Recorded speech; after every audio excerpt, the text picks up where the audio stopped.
শুভ সন্ধ্যা বন্ধুরা। আজ হলো 9 জুলাই 24 আষাঢ় বৃহস্পতিবার। আজকের সন্ধ্যার বিশেষ বিশেষ খবরগুলি হলো লাগাতার বৃষ্টি এবং উজান থেকে জল সারার জন্য বরাক উপত্যকার সবকটি নদীর জল বাড়ছে।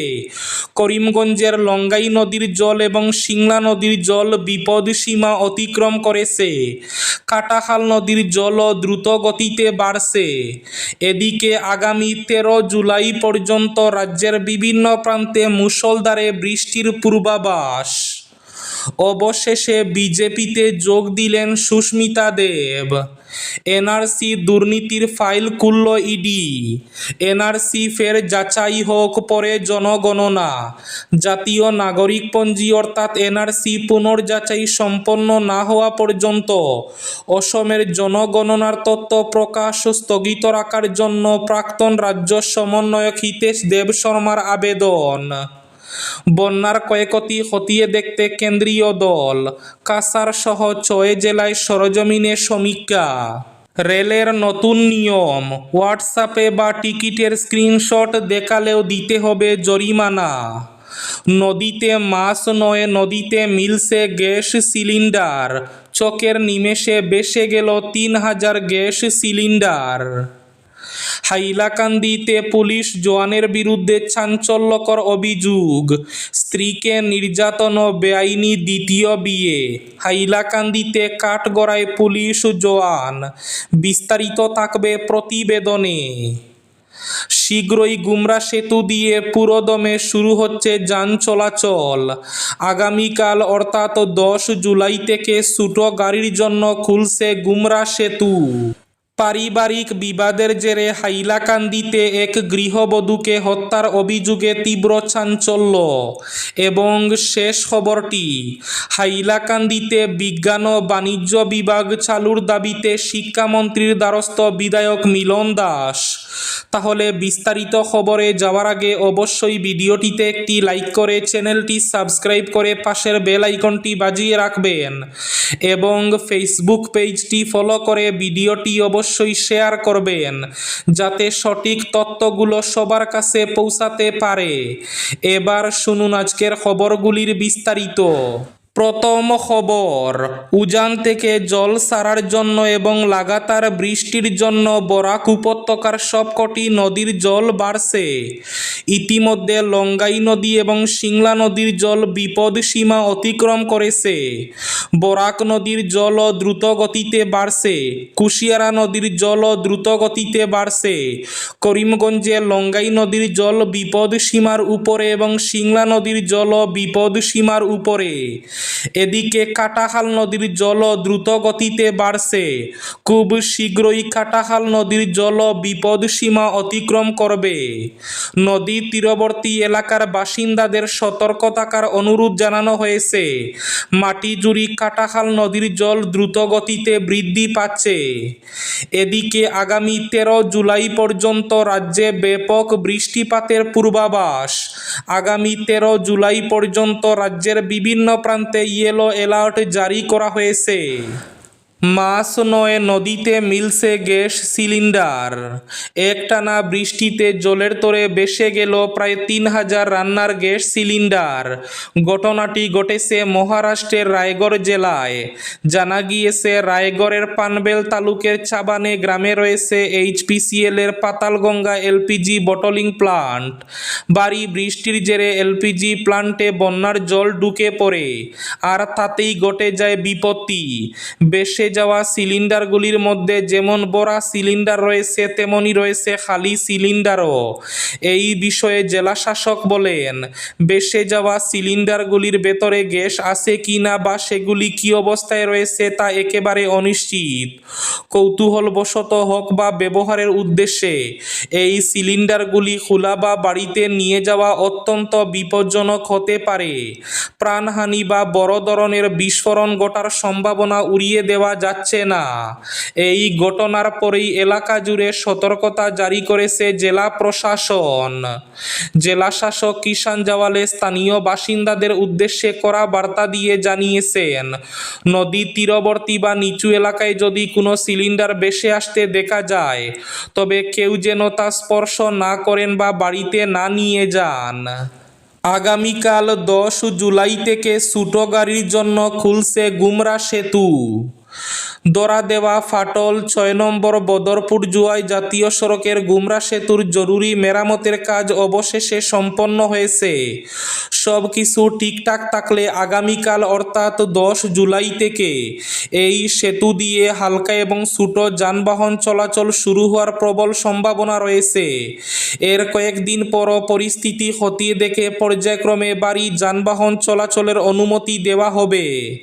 সেতু মেরামতের কাজ শেষ হলেও কালাইন থেকে মালিডহর পর্যন্ত জাতীয় সড়কের চরম বেহাল দশা নিয়ে এবার তীব্র ক্ষোভ প্রকাশ করেছেন কাছাড় জেলা বিজেপির কিষাণ মোর্চার সভাপতি সুব্রত চক্রবর্তী। এই জরাজীর্ণ অবস্থার জন্য সড়ক নির্মাণ ও রক্ষণাবেক্ষণের দায়িত্বে থাকা সংস্থা NHIDCL এর চরম গাফিলতি এবং নিম্নমানের কাজকে সরাসরি দায়ী করেছেন তিনি। স্ত্রীকে নির্যাতন ও বেআইনি দ্বিতীয় বিয়ে, হাইলাকান্দিতে কাঠগড়ায় এক পুলিশ জওয়ান। হাইলাকান্দির পুলিশ জওয়ানের বিরুদ্ধে চাঞ্চল্যকর অভিযোগ। প্রথম স্ত্রীকে আইনি বিচ্ছেদ না দিয়েই দ্বিতীয় বিয়ে এবং চরম নির্যাতনের অভিযোগ উঠেছে 21 ব্যাটালিয়নের জওয়ান সুপ্রতিম দেবের বিরুদ্ধে। প্রথম স্ত্রী ইন্দ্রাণী সূত্রধরের অভিযোগ, তাকে মারধর করে বাড়ি থেকে তাড়িয়ে দেওয়া হয়েছে এবং তাদের শিশুপুত্রকে জোরপূর্বক কেড়ে নেওয়া হয়েছে। আদালতের নির্দেশে পুলিশি পাহারায় স্বামীর বাড়ি থেকে জিনিসপত্র আনতেও ফের হেনস্থার শিকার হয়েছেন তিনি। সুবিচারের আশায় স্বামীর কঠোর শাস্তি এবং সন্তান ফিরে পেতে আদালতের দ্বারস্থ হয়েছেন ইন্দ্রাণী। জাতীয় নাগরিকপঞ্জি অর্থাৎ NRC পুনরায় যাচাই সম্পন্ন না হওয়া পর্যন্ত অসমের জনগণনার তথ্য প্রকাশ স্থগিত রাখার জন্য কেন্দ্রীয় স্বরাষ্ট্রমন্ত্রী অমিত শাহের কাছে আবেদন জানিয়েছেন NRCর প্রাক্তন রাজ্য সমন্বয়ক হিতেশ দেব শর্মা। কেন্দ্রীয় স্বরাষ্ট্রমন্ত্রীকে লেখা চিঠিতে হিতেশ দেব শর্মা দাবি করেছেন 2019 সালের NRCর সম্পূরক তালিকায় গুরুতর ত্রুটি রয়েছে। তার অভিযোগ, ওই তালিকায় বহু অযোগ্য ব্যক্তির নাম অন্তর্ভুক্ত হয়েছে, আবার বিপুল সংখ্যক প্রকৃত স্থানীয় এবং আদিবাসী বাসিন্দার নাম বাদ পড়েছে। তিনি জানান, এই অসঙ্গতির বিষয়টি তিনি আগেই সংশ্লিষ্ট কর্তৃপক্ষের নজরে এনেছিলেন। তিনি আরও উল্লেখ করেন, পুনরায় NRCর পূর্ণাঙ্গ যাচাইয়ের দাবিতে তিনি সুপ্রিম কোর্টে রিট আবেদন দায়ের করেছেন। সেই আবেদন শুনানির জন্য গ্রহণ করা হয়েছে বলেও তিনি চিঠিতে উল্লেখ করেছেন। পারিবারিক বিবাদের জেরে গৃহবধূকে হত্যা হাইলাকান্দিতে। স্বামীর পরিবারের বিরুদ্ধে হত্যার অভিযোগ তুলেছেন মৃতা অর্পিতা দাসের পরিবারের সদস্যরা। ঘটনাটি ঘটেছে হাইলাকান্দি জেলার লালা শহরের 10 নম্বর ওয়ার্ডে। জানা গেছে, দীর্ঘদিন ধরেই স্বামী স্ত্রীর মধ্যে পারিবারিক অশান্তি চলছিল। গতকাল রাতেও দুজনের মধ্যে ঝগড়া হয়। এরপর অর্পিতা দাস রাতের খাবার না খেয়ে নিজের ঘরে গিয়ে শুয়ে পড়েন। সকালে পরিবারের সদস্যরা উঠে দেখেন ঘরের ভেতরে রহস্যজনক অবস্থায় রয়েছে অর্পিতা দাসের দেহ। পরে তার স্বামী অর্পিতার পরিবারের সদস্যদের খবর দিলে তারা ঘটনাস্থলে পৌঁছান। পাশাপাশি পুলিশও ঘটনাস্থলে এসে মরদেহ উদ্ধার করে হাইলাকান্দি সন্তোষ কুমার রায় অসামরিক হাসপাতালে নিয়ে যায়। সেখানে ময়নাতদন্ত করা হয়। মৃতার ভাই অভিযোগ করেছেন, স্বামী রিতম দাসও তার পরিবারের সদস্যরা মিলে অর্পিতাকে হত্যা করেছেন। হাইলাকান্দিতে বিজ্ঞান ও বাণিজ্য বিভাগ চালুর দাবিতে শিক্ষামন্ত্রীর দ্বারস্থ বিধায়ক মিলন দাস। হাইলাকান্দি জেলার শিক্ষার পরিকাঠামো উন্নয়ন এবং শিক্ষার্থীদের সুবিধার্থে নতুন বিভাগ চালুর দাবিতে শিক্ষামন্ত্রী রনজ পেগুর কাছে আবেদন জানিয়েছেন বিধায়ক মিলন দাস। বিধায়কের দাবি অনুযায়ী লালা রুরাল কলেজে বিজ্ঞান বিভাগ, SK রায় কলেজে বিজ্ঞান ও বাণিজ্য বিভাগ এবং ইন্দ্রকুমার ব্রহ্মকুমারী বালিকা উচ্চ মাধ্যমিক বিদ্যালয়ে বিজ্ঞান ও বাণিজ্য বিভাগ চালুর প্রস্তাব দেওয়া হয়েছে। আবেদনের গুরুত্ব বিবেচনা করে শিক্ষামন্ত্রী উচ্চশিক্ষা সঞ্চালককে প্রয়োজনীয় পদক্ষেপ গ্রহণের নির্দেশ দিয়েছেন বলে জানিয়েছেন বিধায়ক মিলন দাসের মতে, এসব বিভাগ চালু হলে জেলার প্রত্যন্ত এলাকার শিক্ষার্থীরা নিজ এলাকার কাছাকাছি মানসম্মত শিক্ষা গ্রহণের সুযোগ পাবে। এতে দূরে গিয়ে পড়াশোনার সময়ও ব্যয় কমবে এবং জেলার সামগ্রিক শিক্ষার মান উন্নয়নে ইতিবাচক প্রভাব পড়বে। রেলের নতুন নিয়ম, হোয়াটসঅ্যাপ বা টিকিটের স্ক্রিনশট দেখালেও দিতে হবে জরিমানা। ভারতীয় রেল ডিজিটাল টিকিটের অপব্যবহার রুখতে নিয়ম আরও স্পষ্ট করেছে। রেলের নতুন নির্দেশিকা অনুযায়ী মোবাইল টিকিটে যারা ভ্রমণ করবেন তাদের ক্ষেত্রে শুধুমাত্র অ্যাপে থাকা আসল ডিজিটাল টিকিটই বৈধ বলে গণ্য হবে। টিকিটের স্ক্রিনশট, ছবি, পিডিএফ বা হোয়াটসঅ্যাপে পাঠানো কপি কোনোভাবে বৈধ হবে না। রেলের মতে ডিজিটাল টিকিট তখনই বৈধ হবে যখন সেটি যে মোবাইল ও রেজিস্টার্ড নম্বর থেকে বুক করা হয়েছে সেই একই মোবাইলে উপলব্ধ থাকবে। এবার শেষ খবরটি, বন্যার ক্ষয়ক্ষতি খতিয়ে দেখতে কেন্দ্রীয় দল, কাছাড় সহ ৬ জেলায় সরেজমিনে সমীক্ষা।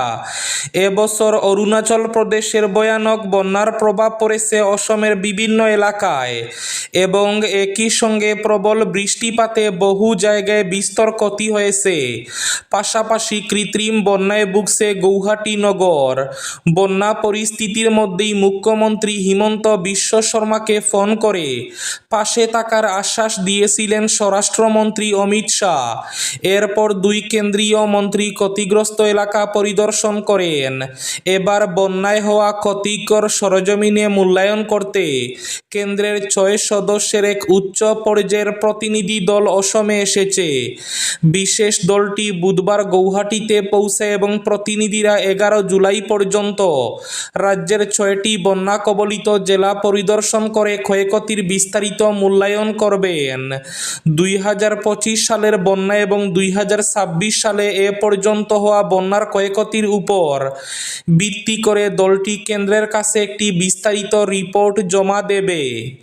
এই ছিল আজকের সন্ধ্যার বিশেষ খবরগুলি। ভিডিওটি অবশ্যই লাইক করে শেয়ার করে দেবেন।